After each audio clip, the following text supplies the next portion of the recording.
अस्सलाम वालेकुम स्टूडेंट्स, कैसे हैं आप सब। उम्मीद है खैरियत से होंगे। मैं हूं एहसन अब्दुल्ला पटेल और first year mathematics new book के हिसाब से एक्सरसाइज 11.2 डिस्कस कर रहे थे।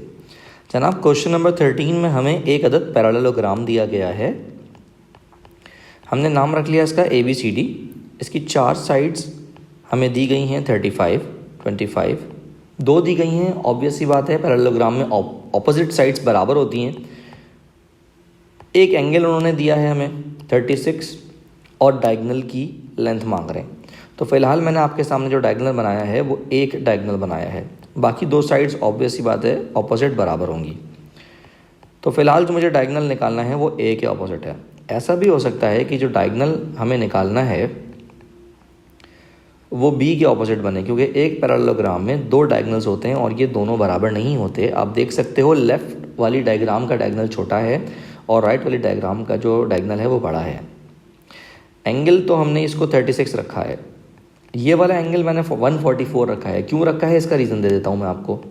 देखें, डायगोनल की लेंथ निकालनी है, एंगल का पता होना ज़रूरी है। ऑपोजिट एंगल्स बराबर होते हैं पैरेललोग्राम में। तो अगर एक एंगल A हमारा और एंगल C हमारा बराबर होगा 36 के, तो एंगल B और एंगल D भी बराबर होंगे। पैरेललोग्राम में चारों एंगल्स का सम 360 रखेंगे। जो एंगल्स मुझे पता है मैं यहाँ पर पुट कर देता हूँ। अब एंगल D की जगह पर मैंने एंगल B ही रख दिया। अब एंगल B डबल हो जाएगा। 36 और 36 इधर प्लस हो रहे थे, वहाँ जाके माइनस हो गए, एंगल B की वैल्यू आ गई।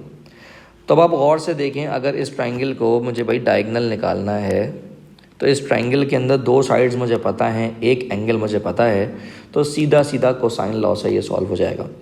तो वर्टेक्स A के सामने मुझे डायगोनल की लेंथ निकालनी है, वर्टेक्स B के सामने 25, वर्टेक्स D के सामने 35, एंगल A मतलब अल्फ़ा।